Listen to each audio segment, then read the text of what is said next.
प्यारे प्यारे साथ संगत जी, बड़े प्यार से कहिए धन निरंकार जी। साथ संगत जी, आप हमारे चैनल पे नए हैं तो चैनल को सब्सक्राइब जरूर कर दें और कमेंट बॉक्स में धन निरंकार जी जरूर लिखे। साथ संगत जी, स्थान काशी में गंगा का तट, सूर्य उदय से ठीक पहले का समय, गंगा की शांत लहरें, आकाश में हल्की लालिमा, पक्षियों का धीमा कलवा।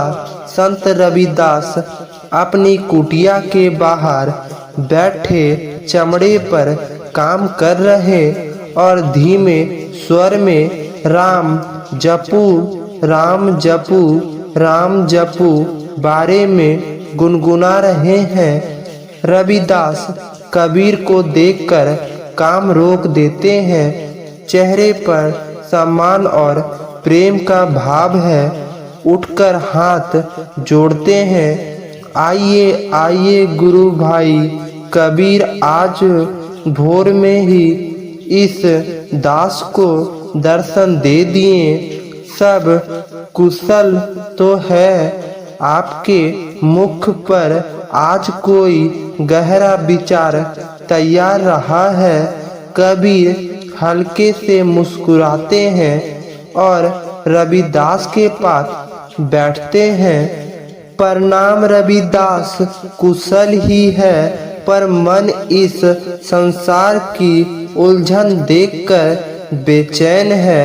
हर कोई उस निरंकार, उस शून्य, उस परम सत्य को पाना चाहता है, उसके अनुभव में रहना चाहता है। बातें सब करते हैं पर पहुँच कोई पाता ऐसा लगता है जैसे सागर के बीच में बैठा कोई प्यासा हो। रविदास अपने मेरे मन की बात कह दी। कबीर भाई, उस एक कौन पाने की चाह तो सब में है, पर संसार की भीड़ में उसकी राह खोज रहती है। पर ऐसा क्यों है?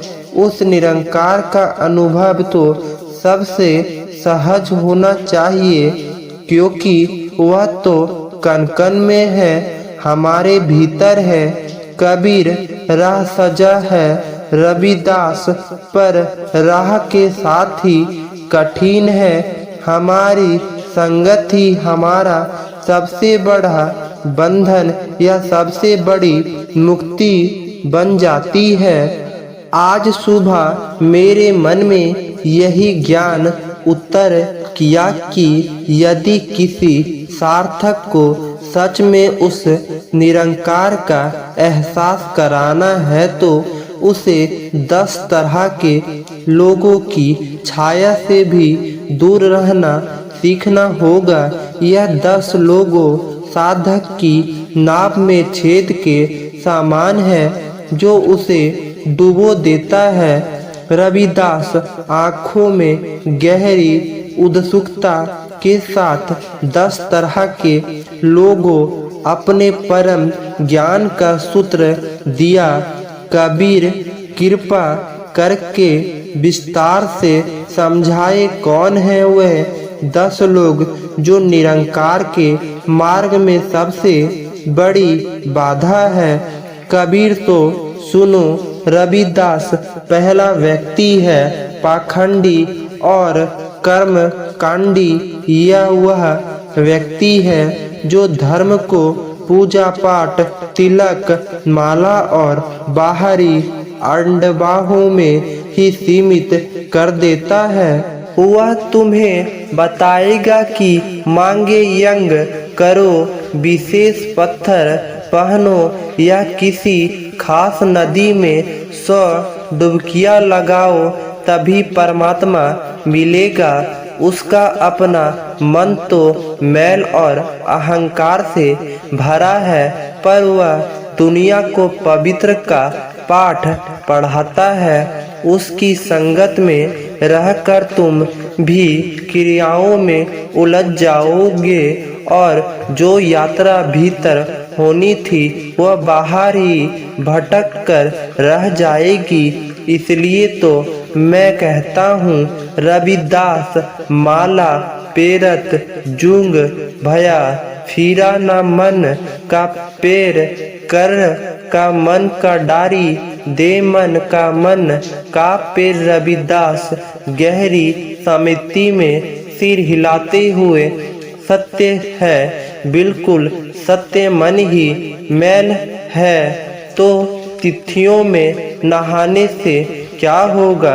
जब तक भीतर का बर्तन साफ नहीं तब तक बाहर से गंगा जल डालने का कोई अर्थ नहीं।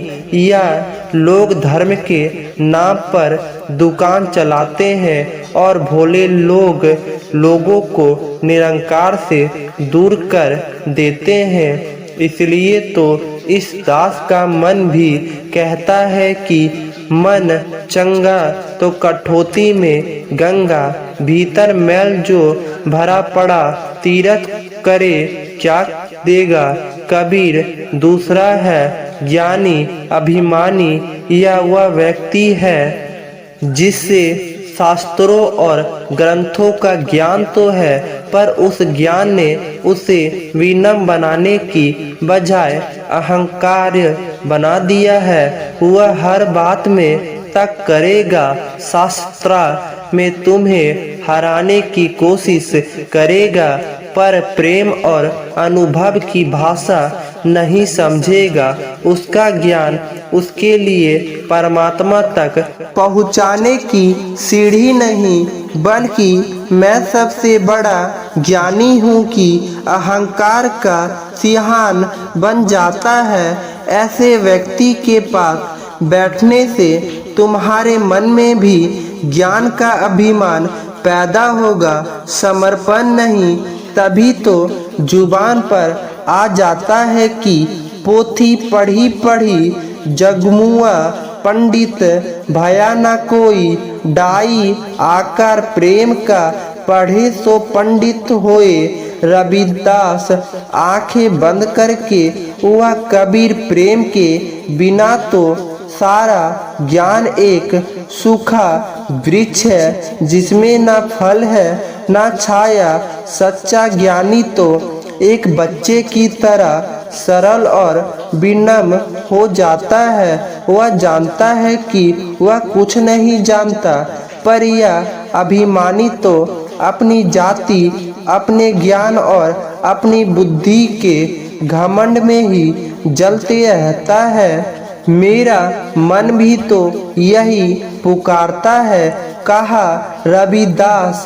ज्ञान सब धोत जो मन में अभिमान, राम नाम की पीत बिना मिले नहीं भगवान।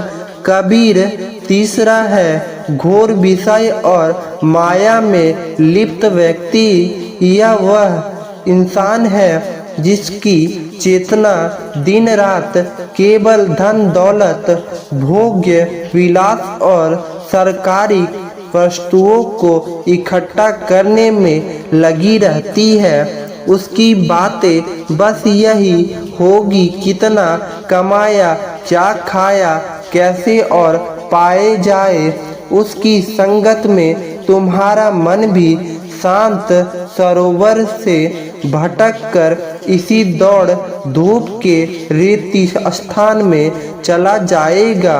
वह तुम्हें समझाएगा कि पहली दुनिया कमा लो फिर भक्ति करना, पर वह दिन कभी नहीं आता। यह माया ऐसी ठगनी है रविदास, इसलिए तो कहता हूँ माया मुई ना मन मुआ, मरी मरी गया शरीर, हासा तसा ना मुई यू।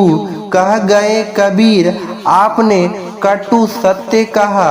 यह माया तो ऐसी नतक्की है जो बड़े बड़े मुनियों को भी अपने इशारों पर नचा देती है। जो व्यक्ति हर समय मेरा तेरा के कीचड़ में सना हो, वह उस निरंकार को कैसे समझेगा। जो ना मेरा है ना तेरा वह तो सबका है। इस कीचड़ से अपने मन कमल को बचाना ही असली साधन है। तभी तो यह दास गाता है, कंचन कमनी देखी करी जिन उपजे मन मोह। रविदास कहे यह सब फरदा सुमीर ले, निमोक कबीर चौथा है पर निधक यानी दूसरों में दोष खोजने वाला। यह वह व्यक्ति है जिसके जीवन का केंद्र ही दूसरों की बुराई, आलोचना और ईर्ष्या है। उसी का जब आप पर अमृत नहीं विष होता है, उसकी संगत में बैठकर तुम भी दूसरों की कमियां देखने लगोगे। तुम्हारा चिंता शांत होकर सकारात्मक रहने के बजाय अशांत और नकारात्मक हो जाएगा। जो हर किसी में कीड़े निकलता है वह अपने भीतर बड़े हीरे को कैसे पहचानेगा। हाँ, मैं यह भी कहता हूँ कि निधक नियर राखी आंगन, कुटी छवाए बिन पानी, साबुन बिना निर्मल करे। सुभाए कबीर रुक कर समझाते हैं, पर यह उस निर्धक के लिए है जो तुम्हारी भलाई के लिए तुम्हारी आलोचना करे। जैसे एक सच्चा मित्र, मैं उस निर्धक की बात कर रहा हूँ जिसका स्वभाव ही देश और ईर्ष्या से भरा है। उसकी संगत तो आथ समान है। रविदास उत्तम भेद स्पष्ट कर दिए।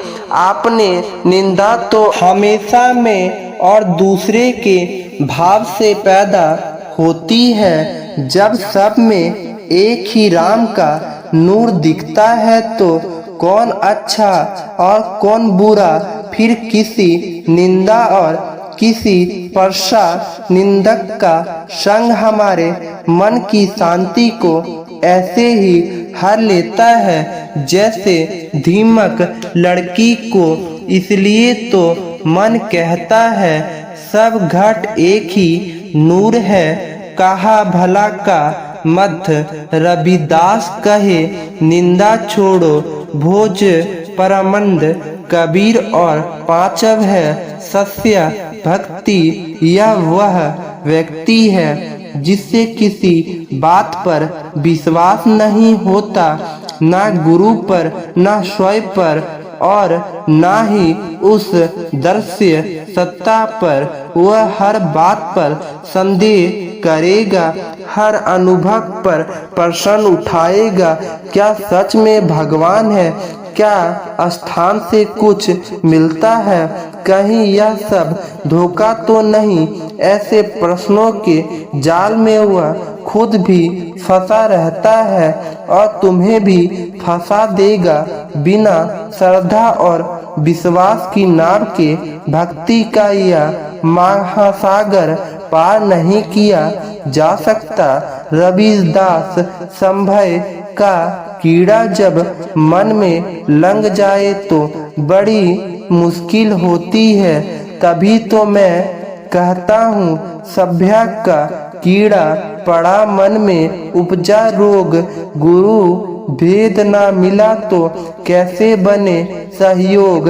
रविदास गहरी सांस लेकर श्रद्धा कबीर अपने मूल प्रकट लिया।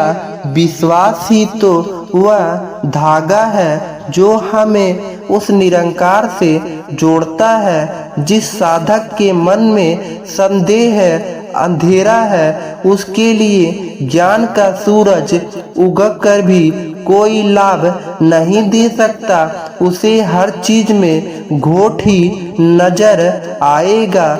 मेरा मन भी यही मानता है। श्रद्धा की दूसरी प्रकट भवसागर तर जाए। रविदास कहे बिना पीत के हरि जैसे मिल पाए। कबीर एक क्षण रुकते हैं फिर आगे कहते हैं, कबीर ने आगे कहा, पर बात यही खत्म नहीं होती। रविदास 5 और विषय है जिनसे साधक को बचाना चाहिए। छठा है खुश माधक घोर और चरपाउस। यह वह व्यक्ति है जो तुम्हारी झूठी प्रशंसा करेगा, तुम्हारे अहंकार को पुरस्कृत करेगा। वह तुम्हारे बताएगा कि तुम कितने महान हो, तुम्हारी स्थान कितनी ऊंची है। यह परसा मीठे जहर की तरह है जो तुम्हें आत्म संतुष्टि के आलस्य में सुला देगी और तुम अपनी कमियों को देख ही नहीं पाओगे। निरंकार का मार्ग तो अहंकार को गलाने का मार्ग है, उसे पोषने का नहीं। तभी तो मैं कहता हूँ कि यह परमात्मा का घर है, कोई साधारण जगह नहीं।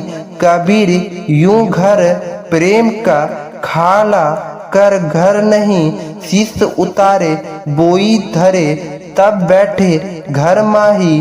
रविदास आँखों में गहरी समझ लिए सत्य वचन।